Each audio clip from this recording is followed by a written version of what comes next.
Hi everyone. So we are here today. I'm going to talk today about assessment. We've been on the Mastery series from Brain Warrior's Way, Mastery over your brain and body. So we covered M, which is mindset. Now we are on A of mastery, which is assessment, because you cannot change what you do not know, right? So we, as you know, the Brain Warrior's Way is based on the metaphor of warriors, because you're in a war for the health of your brain and body. If you've ever been sick, taken care of someone sick, or just look around you and you can see someone's always trying to shove bad food down your throat that will kill you early, or addict you to gadgets that steal you from your loved ones and destroy your attention span, or put toxic messages in your head. Just turn on the TV at any given time of day, especially right now, and these toxic messages are actually affecting the way you think and the way your brain functions. So it's a war, but it's a war you can win. So we're on assessment right now, and as somebody who practices martial arts regularly, I love this one, because one of the things I learned when I went in and I wanted to learn how to fight after being attacked and being assaulted when I was 15, I wanted to learn, let's see, Lily says hi from Miami. Hi, Lily. Oh, hi, my friend Giacomo from Rome, my favorite city. So I wanted to learn how to fight. And my master was really smart. He's been doing this a long time. And he's like, you know, the best thing is for you to not fight if you don't have to. He's like, it's really not a good idea for you to go out and try and fight someone double your size, you know, even if you feel threatened, if you don't have to. Because someone double your size, the odds are not in your favor. So we're going to teach you some dirty fighting in case you have no other options. But really the best thing for you is to get away fast. So run really fast. And the way that you're able to get away fast is if you are constantly assessing your environment, which is what we're going to talk about today. So in martial arts, oh, by the way, I wanted to just introduce you to somebody. I'm babysitting today. So if you hear little beeps and squeaks, this is Teddy. I call him Wi-Fi. My daughter named him Wi-Fi, nicknamed him because his ears are like little antennas. But anyways, this is my little grandbaby. So yes, if I put him down, he starts barking at me and biting my feet. So anyways, assessment. So in martial arts, we talk about something called SARA, which is scan, assess, react, assess. And that's exactly what we want you to think about. So you scan the environment. Now, when I think about a warrior, this is what I love about the warrior metaphor, right? Warriors are constantly assessing their environment. They constantly are looking around. They assess the enemy. They assess the environment. They assess what the environmental obstacles are. They assess what weapons might be natural weapons they have to their advantage, what their disadvantages are. Then they react. Then they assess again, right? They're constantly making plans and then making new plans. And that's what we really need you to think about with your health, with your brain health. Scan, assess, react, assess. And you just keep doing this over and over, especially as we get older. So think of it that way. Thanks, Santiago. So we want you to think about SARA, scan, assess, react, assess, think like a warrior. So I really like that warrior metaphor, especially as somebody who's been sick and who's actually physically been attacked. So the first thing we want you to think about in doing this, I've got my notes here because I don't want to forget anything. I actually want you to start thinking about getting your important numbers checked. And I'll go over what those are. But as we get into the assessment series, I want to touch on something. There was a really interesting study done by somebody named Louis Terman. He was a researcher. He started this study actually in 1921 on 1,548 gifted 10-year-olds. And the study went for 80 years. Obviously, he passed the study on to his colleagues, and they continued this study on these 1,548 10-year-olds, which then grew up, and they continued this on for the next 80 years. And it was called the Longevity Project. They wanted to study what helped people live longer. And what they found surprised people. What they found was that what helped people live longer was not what they thought. It wasn't a lack of stress. It wasn't even happiness. It wasn't any of those things. It was conscientiousness. Conscientiousness was the number one thing that helped people live longer. It was if you said you were going to do something, you showed up and you did it. And also delayed gratification showed up in there with these kids. They did these marshmallow projects where they offered kids one marshmallow right away or two if they could wait for an extended period, right? We actually tried this. It was fun. We tried this with our grandson. And not that we approve of marshmallows, but we wanted to see if it would work. So we offered him a marshmallow right now or two if he would wait 5 minutes. And he's like, was this a trick question? Of course I'm going to wait. And we were like, yay, because that was one of the signs of people who were going to be successful and make good decisions long term. And then at the end of 5 minutes, he looked at us and he goes, well, if I wait longer, do I get more? And then we were like, oh, this is great, right? That was a sign of delayed gratification. People who could delay gratification make good decisions long term. And that was one of the signs, because what it shows is that you are able to put off what you want in the moment to make better decisions. Same thing with conscientiousness. If you show up, you say you're going to show up, you're going to show up. That's especially true with promises to yourself. Okay? So I want you to think about your New Year's resolutions. Be honest with yourself. How many of you have stuck to them and how many of you have already quit? Because this is really important. Statistics show that right about now, this week, most people who made New Year's resolutions about their health, to lose weight or to lower their blood pressure or to eat healthier, have already quit. So if you're one of those people and you've done that, that shows that lack of conscientiousness, that lack of commitment to yourself. That's not a good sign. So if you can't keep those promises to yourself, you're less likely to keep them to other people, and it shows that you are less likely to make good decisions about your health overall. Hate to be the bearer of bad news, but know the truth, and the truth will set you free. Doesn't mean you can't turn that around. I want to scare you a little because that's a bad sign. And if you can turn that around, you can actually begin to improve your health dramatically and your longevity. That's why it's important. So conscientiousness is one of the big tips.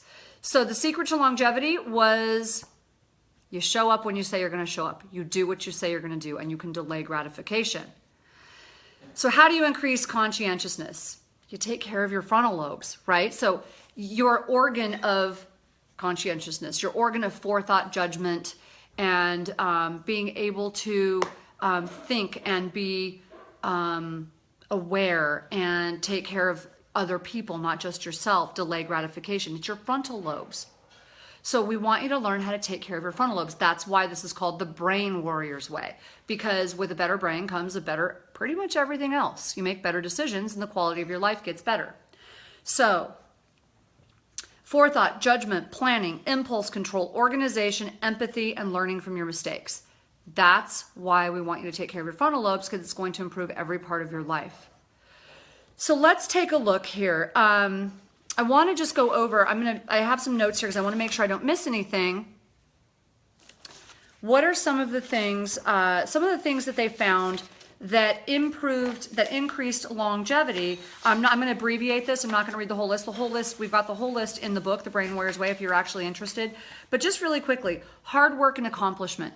This is why you do not want to think of, oh, I want my child to have this bubble life, and not, doing chores is hard work. I don't want them to do chores. Actually teaching a child skills and chores and having them have a sense of accomplishment is one of the best things you can do for them. So hard work and accomplishment. Being disappointed with your accomplishments was actually a really bad sign regarding longevity, and they died the earliest. Being unreliable and unsuccessful in careers, that was another bad sign. Responding to loss with negative behaviors like drinking, drugs, and doing, really risk-taking behaviors, that was a bad sign. People who actually responded to loss. Now, this is really hard. I want you to think about this. People who responded to grief and loss in a positive way did the best. So people who went out and helped others. So my friend Sandra, whose daughter was killed in a drunk driving accident, and she was devastated. It was her only child. But rather than being bitter, angry, and hurting herself, using it as an excuse to hurt herself, she started a huge ministry and began speaking all over the country to help mothers in grief. And that people who do things like that, they do the best in life. They actually had the highest rates of longevity and the best, and also increased happiness. So want to just point that out. Optimistic, carefree attitude, be happy, don't worry, people died the earliest because they tended to make bad decisions about their health. So thoughtful planning, perseverance. So that's why I like things like martial arts, where you have to work very hard to get a black belt, because perseverance was a really good sign. Well, hello. Habits, routines, and social networks. So pay attention to your social network. So those are just a few of the things I want you to pay attention to as we go into this. It's not lack of stress, it's not lack of worry, and it's not even happiness. It is accomplishment, perseverance. It's helping others. It's responding to stress in positive ways. We all have stress. You're not getting away from it. So that is what really helped people get through this. So as we go into this, just know, finish what you start and show up, okay? There was another study that was really interesting, a 12-year study with Catholic nuns and priests, and they correlated that the most disciplined of them, the disciplined people in the group, and they actually categorized it, those that were in the most disciplined group, they had an 89% less chance, less risk of developing Alzheimer's disease. The more disciplined they were, the less their chances of getting Alzheimer's disease, up to 89%. So really important. Discipline helps. And I love Jim Rohn's, quote. We all suffer from one of two pains, the pain of discipline or the pain of regret. So it's one of my favorite quotes. Just think about that. So we want you to start thinking about your warrior assessment strategy, because that's what warriors do. They assess. Is it working? Think about it right now. Do your Sarah. Scan, assess, react, assess. So I want you to scan, which means just take a look around, take a look at your life. Is it working? If it's not, then we need to, do something, make a shift, make a change, and then reassess and then start over. One of the things you do is you get your important numbers checked, and we're going to go over what all of those important numbers are. Assess your brain function. One of the things you can do is go to amenclinics.com and you can take our brain health assessment. You can also take a brain type test. We have both of those are free. Okay, amenclinics.com, and you can actually see your brain type and your brain health assessment. It just gives you a starting point to see where you're at.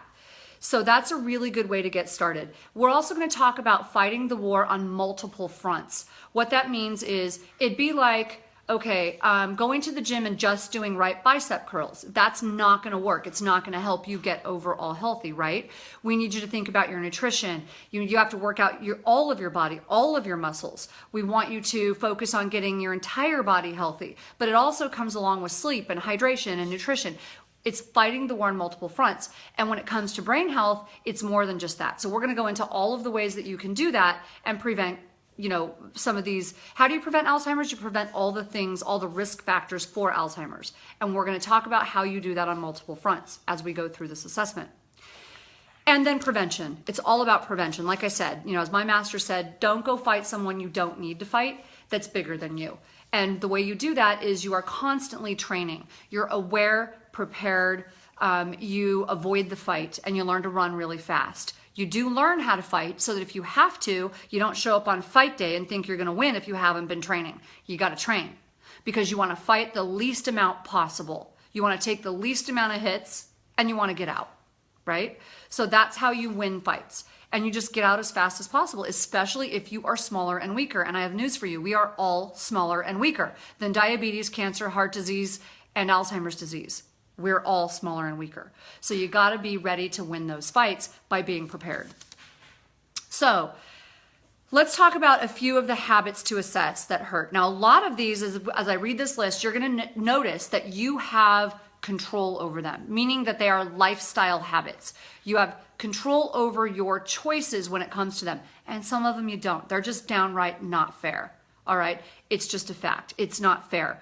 And as I used to tell my daughter, as somebody who went through a lot of this, that's not fair, like cancer and radiation and all that stuff, multiple surgeries and anesthesia, that's not fair. But guess what? No one ever said life is fair. And that just sounds brutal, but it's true. Life's not fair. It's a place, near us, there's something called the Pomona Fair. It's a place in Pomona with bad food and farm animals. It's not a place that's fair. It's about what you do to make it work. It's about what you're doing to make a difference. That's your only way of empowering yourself and taking control of it. So stop thinking that it should be fair and start thinking about what you can do to change it and be empowered. That's what I usually tell my daughter. I've told her that since she was little. And she's like, I don't really get that. She's like, I used to think Pomona was this place where everybody was fair. She's like, now I sort of get it. It's funny how kids take what you say and twist it, right? Anyways, I'm going to read this list of things, just a few. Oh, yeah, he's cute, isn't he? Someone's saying how cute the dog is. Let's see. So concussions. So that is one thing you have some control over. Yeah, we can't control always things like falls and car accidents, but Sports, we can pay attention to, right? There are a lot of things we choose to do that you could at least minimize your risk. Concussions to the frontal lobes especially really hurt your health, your brain health.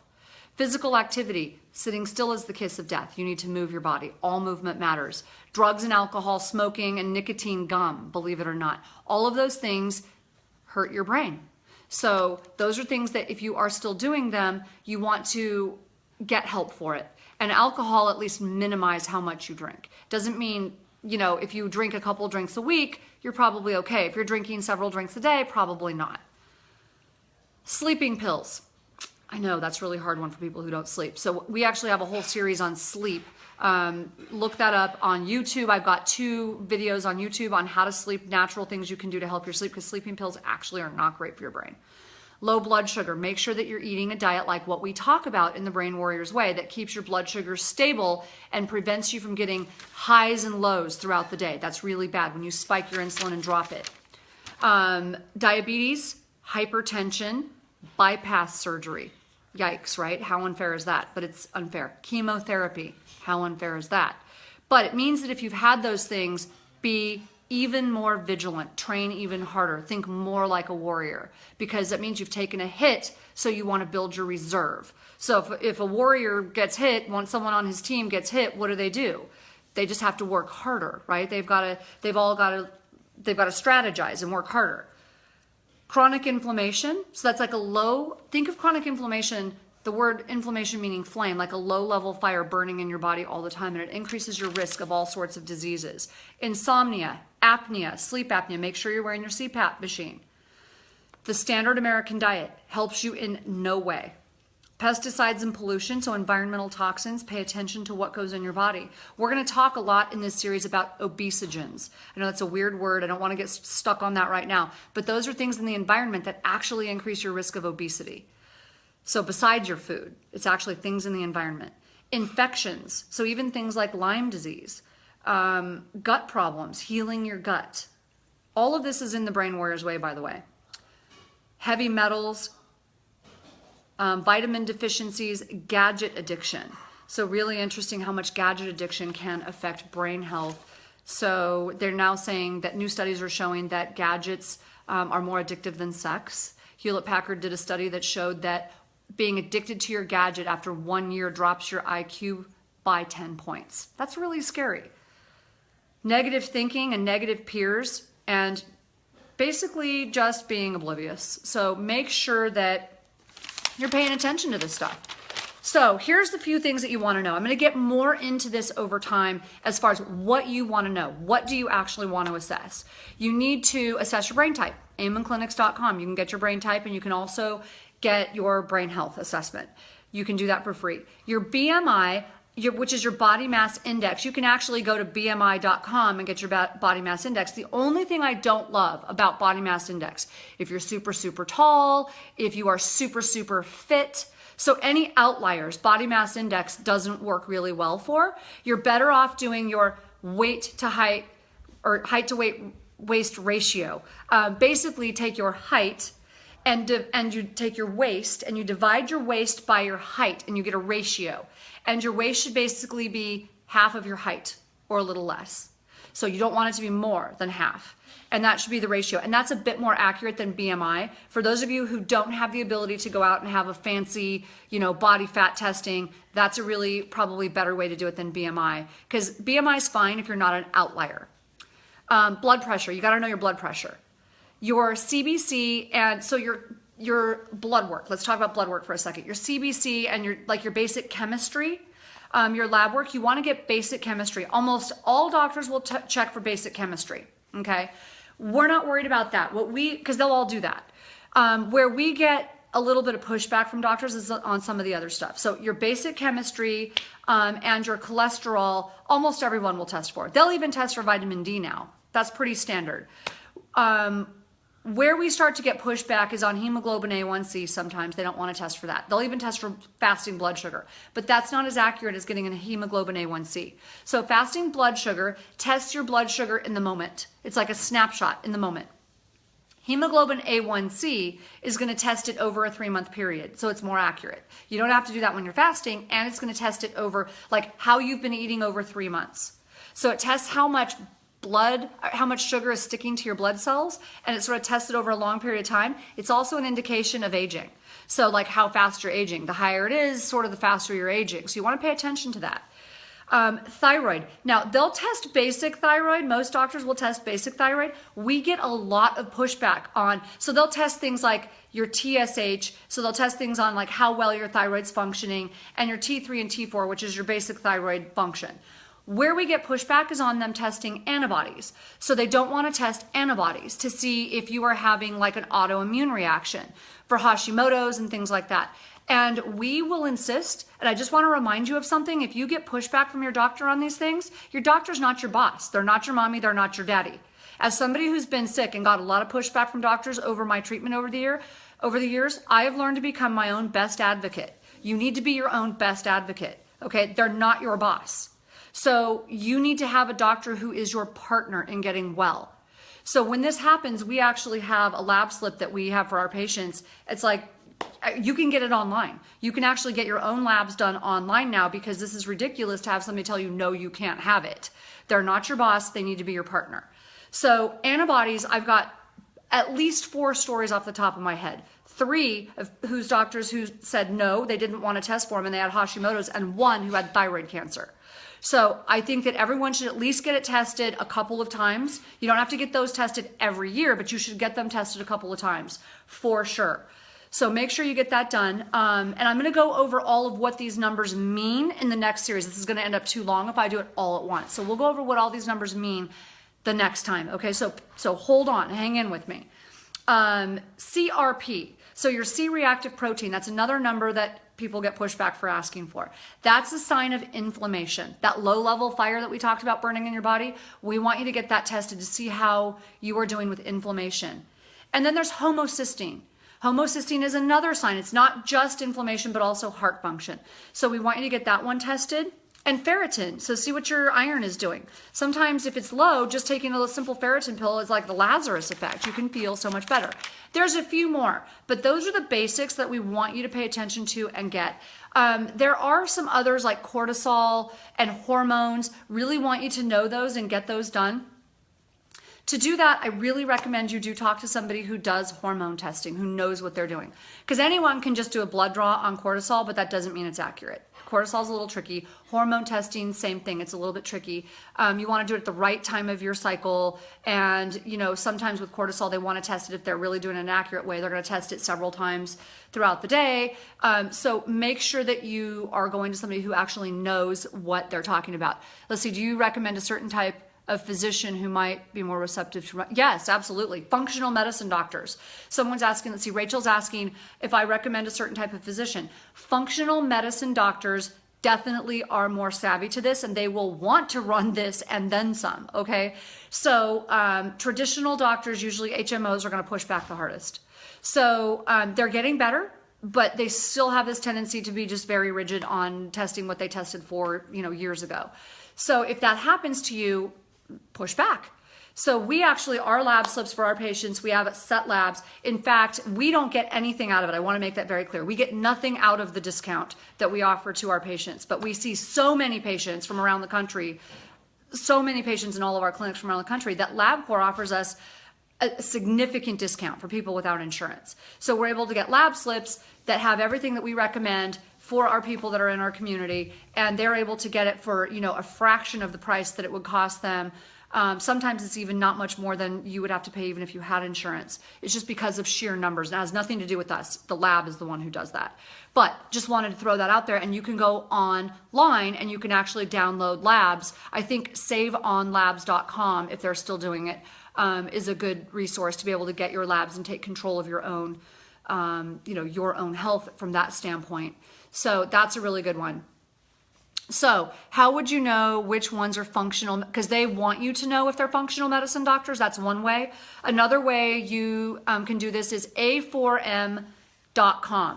A, the letter A, the number 4, and the letter M. a4m.com. It's where I've taken most of my training. Dr. Hyman, who is one of my mentors, Dr. Perlmutter, who is another one of my huge mentors, my husband, they all teach there. I have spoken there. They have a network of something like nearly 40,000 physicians on their website around the country that are all fellows that have trained with them. I've taken, a couple hundred, 250 hours with them. Now, I'm not a physician, so you can't ask me, but I take it because I love it. This is my passion. But they have physicians who are actually fellows with them that you can go on their website and look up their network and find physicians in your area. So a4m.com is a really good resource if you don't know of one.